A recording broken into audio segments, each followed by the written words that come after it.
नमस्कार, स्वागत है आपका जनता टीवी में। मैं हूं आपके साथ सचिन चौहान। बात करेंगे खबरों की, लेकिन शुरुआत बड़ी खबर से कर लेते हैं। यह बड़ी खबर घोसी उपचुनाव को लेकर सामने आ रही है। सपा प्रत्याशी सुधाकर सिंह की बंपर जीत हुई है। बीजेपी के दारा सिंह को करारी शिकस्त दी है सुधाकर ने। और आपको बता दें कि लगभग 42,000 से ज्यादा वोटों से बीजेपी के दारा सिंह चौहान को हराया है। जीत का जश्न समाजवादी पार्टी के तमाम कार्यालयों में जीत का जश्न मनाया जा रहा है। सपा सुप्रीमो अखिलेश यादव ने बधाई दी है और सुधाकर सिंह ने 42,759 वोट से जीत ये हासिल की है। तो देखिए, अपने आप में बहुत बड़ा ये आंकड़ा है। कितने वोट किसको मिले ये भी हम आपको बता रहे हैं। और अब तक जितने राउंड में रिजल्ट जैसे जैसे सामने आ रहा था, उसी से पहले से अंदाजा था। हालांकि लास्ट के 3 राउंड रह गए थे, लेकिन उससे पहले ही सुधाकर सिंह आगे चल रहे थे और यह कंफर्म हो गया था। 3 राउंड बाकी बचे थे, उससे पहले यह कंफर्म हो गया था कि समाजवादी पार्टी को यहां पर जीत मिल रही है और बम्पर जीत ये मिली है। देखिए, 42,000 से ज्यादा वोटों से बीजेपी के जो प्रत्याशी थे दारा सिंह चौहान, उनको यह हराया है। कांटे की टक्कर थी, दोनों के लिए प्रतिष्ठा का ये सवाल था। ये जो उपचुनाव हुए हैं और अब की तस्वीरें आप देखिए। इससे पहले तमाम तरीके के आरोप भी लगाए जा रहे थे कि चुनाव को प्रभावित करने की कोशिश बीजेपी ने की है, लेकिन समाजवादी पार्टी की तरफ से यह पूरी तरीके से बार बार दावा किया जा रहा था कि समाजवादी पार्टी के जो प्रत्याशी हैं सुधाकर सिंह, उनकी ही जीत होगी। और बीजेपी के दारा सिंह को कड़ी शिकस्त उन्होंने दी है। अब जितने भी समाजवादी पार्टी के कार्यालय हैं, वहां पर जश्न का माहौल है।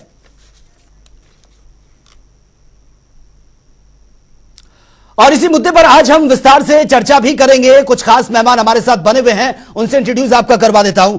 मनोज सिंह डब्लू, पूर्व विधायक है समाजवादी पार्टी के। मनोज जी, स्वागत है आपका जनता टीवी में। साथ ही शरद त्रिवेदी बीजेपी से हमारे साथ सीधा लाइव बने हैं। शरद जी, आपका भी बहुत बहुत स्वागत है जनता टीवी में। सबसे पहले सवाल मनोज सिंह जी आपसे, बधाई, भारी मतों से जीत आपने हासिल की है और पहले से ही आप दावा भी कर रहे थे। सबसे पहले आपका रिएक्शन जानना चाहूंगा। देखिए, यह चुनाव हम लोग को जीतना ही था, क्योंकि दारा सिंह चौहान जी कई बार इधर से उधर गुलाटी मार रहे थे। जनता बड़ी नाराज थी वहां पे। हम लोग भी कई दिन वहां पे चुनाव प्रचार में थे और हम लोग देख रहे थे कि वहां पर एक तरफा चुनाव चल रहा था। अगर वहां पे पुलिस लाठी नहीं भाजती तो शायद और बड़ी जीत हुई होती, लेकिन खैर इससे हम लोग बहुत संतुष्ट हैं। ठीक है, आपकी जीत हुई, जनता टीवी की तरफ से भी आपको बधाई। अब शरद त्रिवेदी जी, कहां कमी रह गई? बहुत बड़ी हार, बहुत शर्मनाक, और इसको तो सेमीफाइनल के तौर पर देखा जा रहा था, और अब जो तस्वीरें बयां कर रही हैं, किस और डायरेक्शन पर जाते हुए नजर आ रही है पार्टी? देखिए, बधाई देना चाहता हूँ मनोज सिंह जी को, सुधाकर सिंह जी को, भारतीय जनता पार्टी की तरफ से और व्यक्तिगत रूप से। और ये भी चाहते हैं कि जो वहां पे सेवा करने की जरूरत है वो वहां करें। उसमें जो भी सरकार की तरफ से मदद की जरूरत होगी, उत्तर प्रदेश सरकार मदद करेगी। और तीसरी चीज ये है कि देखिए, इस चुनाव का ना तो कोई लोकसभा से मतलब है, ना विधानसभा से मतलब है, ना 2024 के चुनाव से कोई मतलब है, ना केंद्र में इससे कोई फर्क पड़ने वाला, ना राज्य में फर्क पड़ने वाला है। अच्छा। वो एक अलग चीज। और लेकिन एक क्या होता है कि जब भारतीय जनता पार्टी जीतती है, जैसे आजमगढ़ में चुनाव जीते थे, रामपुर में जीते थे, तो वो तो एक या तो ईवीएम मशीन खराब हो गई थी या जो प्रशासन का गलत इस्तेमाल किया था। लेकिन अब की बार अच्छा है कि ईवीएम मशीन ठीक है, प्रशासन का कोई गलत इस्तेमाल जैसे शरद जी, वो तो अभी भी कह रहे हैं कि इस चुनाव को भी इन्फ्लुएंस करने की कोशिश की थी। अगर वहां पर भी छेड़छाड़ नहीं होती तो और भी बम्पर जीत होती। हाँ, नहीं, वो देखिए, मैं एडवोकेट हूं और वकालत में एक चीज होती है पेशबंदी। केस क्या है वो अलग कहानी है, लेकिन पेश क्या करना है वो एक अलग कहानी है। तो क्या पेश किया जाता है, लेकिन अभी आज ये मौका नहीं है कि इस पे कोई हम लोग बहस करें। बहुत अच्छा है, अच्छी उनकी जीत हुई है, वो वहां पे सेवा करें, समाज के लिए कार्य करें। ठीक है, वो चीजें आपने रखी हैं। मैं सिर्फ यही समझना चाह रहा हूं कि क्या आपको लगता है कौन से आपके वो वीक पॉइंट रहे हैं जो यहां पर कारगर साबित नहीं हो पाए और इस हार का सामना आपको करना पड़ा? क्या दारा सिंह चौहान, क्योंकि उनकी जो छवि रही है दल बदल की, उसका भी एक बहुत बड़ा इंपैक्ट ये पड़ा है?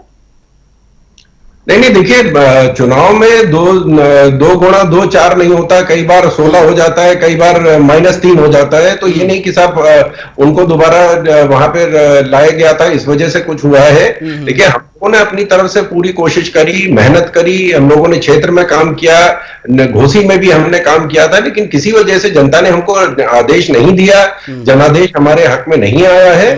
उसको हम बहुत सहज स्वीकार करते हैं। वो एक उसमें कोई हमें गुरेज नहीं है। ठीक है, चलिए ये अच्छी बात है, आपने एक्सेप्ट किया कि जनता ने हमको यहां पर समझा नहीं, या फिर आप जनता के विश्वास को नहीं जीत पाए और जनता ने अपना फैसला सुना दिया। ठीक है, आपके पास मैं आऊंगा। मनोज सिंह डब्ल्यू जी, सबसे पहले तो जीत की आपको बधाई है, लेकिन क्या आपके स्ट्रांग पॉइंट रहे हैं? क्या इससे माना जाए कि जो इंडिया अलायंस है वो और ज्यादा मजबूत हुआ है? उसकी ये पहली परीक्षा, और पहली परीक्षा में इंडिया अलायंस पास? देखिए, ऐसा है कि एनडीए से जनता उब चुकी है, इनके झूठ से जनता परेशान है। काम तो कुछ करना नहीं, बड़ी बड़ी सिर्फ बात करना है। इसलिए जनता ने जवाब दिया है। ये 2024 का ये सेमीफाइनल इसको लोग मान भी रहे थे, और ये सब लोग कह रहे थे। आज भले भारतीय जनता पार्टी के लोग कुछ भी कहे, अलग बात है, लेकिन ये 2024 का सेमीफाइनल है, और जनता इनको ऐसे ही 2024 में भी घर भेजने का काम करेगी। जी, लेकिन मनोज जी, जिस तरह से हमने देखा बाकी चुनाव होते थे, अखिलेश यादव इतना ज्यादा एक्टिव नजर नहीं आते थे। हालांकि बार बार यही सवाल उठते थे कि अखिलेश यादव को जनता के बीच जाना चाहिए, तभी उसका असर चुनाव में देखने को मिलेगा। इस बार हमने देखा उन्होंने तो एडी चोटी का जोड़ लगाया हुआ था, जनता के बीच वो थे, प्रचार प्रसार में पूरी ताकत उन्होंने झोंकी। क्या अब ये जो एक स्ट्रैटेजी होती है चुनाव जीतने की, जो हमेशा से बीजेपी की रही है, वो अब समाजवादी पार्टी समझ चुकी है? देखिए, ऐसा है, भारतीय जनता पार्टी बड़ी बड़ी बात करती थी, लोगों को गुमराह करने का काम करती थी, आंकड़े के खेल में उठा देती थी, जहां तो धर्म के नाम पर बदला देती थी। तो बड़ी बड़ी चीजों में जनता सोचती थी कि बहुत कुछ बदलने वाला है, क्योंकि उनको लगता था कि मेरी बेटी की शादी हो जाएगी, मेरे बेटा को नौकरी लग जाएगा, हम लोगों को बिल्कुल 2022 तक छत मिल जाएगा। तो जनता को सिर्फ गुमराह करने का काम हुआ। 2022 भी बीत गया, तो इससे लोग नाराज होकर ये फैसला लिए। आप देखिएगा, बहुत जल्दी आने वाला है 2024, ऐसे ही एनडीए का सुपड़ा। ठीक है शरद जी, वाकई ये सच है कि जमीनी मुद्दों पर बातचीत नहीं हुई, मंदिर मस्जिद धार्मिक भावनाओं के आधार पर राजनीति को इसी के इर्द गिर्द घुमाया गया, जिसका ये परिणाम है? सचिन जी, देखिए, हमने ना कभी धर्म की राजनीति करी, ना हमने कभी जाति की राजनीति करी। हमने जो किया है सबके लिए किया है। चाहे बिजली के कनेक्शन है, पानी के कनेक्शन है, नल से जल है, गैस के कनेक्शन है, दिल्ली की आबादी। लेकिन शरद जी, इस चुनाव में दलित, पिछड़े, अल्पसंख्यक कैसे आपके हाथ से निकल गए? नहीं देखिए, चुनाव का ये नहीं कि आपने फलाना काम किया तो आपको इतने वोट मिलेंगे, आपने इतना काम किया तो आपको इतने वोट मिलेंगे। लोकल एरिया की क्या समीकरण है, क्या वहां की समस्याएं हैं, वहां पे जो उसकी जो जिसको खड़ा किया गया उसकी लोकप्रियता क्या है, उसके लेकिन ये भी कहा जाता है कि बाई इलेक्शन में जिसकी सरकार होती है ज्यादातर चांसेस उसी के होते हैं, लेकिन यहां पे तो उल्टा हो गया। नहीं, ऐसा कोई मतलब धर्म नहीं है कि नहीं, ऐसा होना ही है, कभी होता है कभी नहीं होता है। और ये कोई भारतीय जनता पार्टी के कार्यकलापों का कोई नियम का कोई मुहर नहीं लगाई गई है। भारतीय जनता पार्टी तो 9 साल में 6 चुनाव उत्तर प्रदेश में जीती है, 2 विधानसभा, 2 लोकसभा, 2 निकाय चुनाव। अभी आपने हाल में देखा कि निकाय चुनाव में जो मेयर की सीट थी वो भी इनके हाथ से चली गई। ये अलग चीज है, चुनाव है, चुनाव आता है, आज हम हैं कल वो हैं, उसके बाद हो सकता है परसों फिर हम आ जाए, ऐसी कोई बात नहीं है। ये एक सतत प्रक्रिया है, जनता सोचती है, जनता विचार करती है। कई बार हम लोग अपना संदेश देने में कामयाब हो जाते, कई बार नहीं होते, तो इसका कोई मतलब नहीं लगाया जा सकता है। ठीक है मनोज जी, एक बात तो माननी पड़ेगी, देखिए अगर जीत बीजेपी की हो जाती तब आप कहते हैं कि ईवीएम मशीन खराब थी, उसके साथ छेड़छाड़ किया। अब बीजेपी इस तरीके का कोई आरोप नहीं लगा रही, वो एक्सेप्ट कर रहे हैं कि ठीक है, जनता ने जो फैसला सुनाया वो सर्वमान्य है। लेकिन अगर हम राजभर की बात करें, उनको लेकर आप दावा कर रहे थे आपकी पार्टी कि वो तो हमारे ही पक्ष में उन्होंने प्रचार प्रसार किया, बाकी ये सच है? देखिए, ऐसा है कि सचिन जी, मैं बताना चाहूंगा आपको, बात तो बहुत बड़ी बड़ी होती है। जैसे कि देखिए, उत्तर प्रदेश में आज 6-7 साल से सरकार चल रही है, ठीक है, और मेडिकल कॉलेज जो है, आप देखिए राजकीय मेडिकल कॉलेज एक भी बनने का काम नहीं हुआ।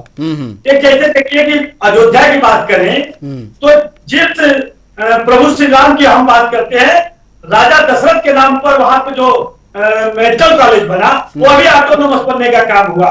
वैसे ही हमारे बाबा किनाराम के नाम पर जो मेडिकल कॉलेज बनने का काम हुआ चंदौली में, वो चंदौली में भी उस राजकीय मेडिकल कॉलेज को बाबा किनाराम मनोज सिंह जी, मैं ओम प्रकाश राजभर का पूछ रहा हूं आपसे कि आप, क्योंकि ये बयान सामने आया था सुधाकर सिंह जी का, उन्होंने कहा था कि वो अंदर खाने हमारी मदद कर रहे हैं, और हालांकि जिस तरह से परिणाम सामने आए, बोलने की बात अलग होती है, लेकिन ओम प्रकाश जी की बातों को अब जनता सीरियस ले ही नहीं रही है, क्योंकि वो ओम प्रकाश जी कल क्या बोल देंगे ये उनको खुद ही पता नहीं लगता है। इसलिए जनता उनको निगलेक्ट करने का काम कर रही है, उनको सीरियस लेने का काम नहीं कर रही, इसलिए उनकी बात न हो तो ही ठीक।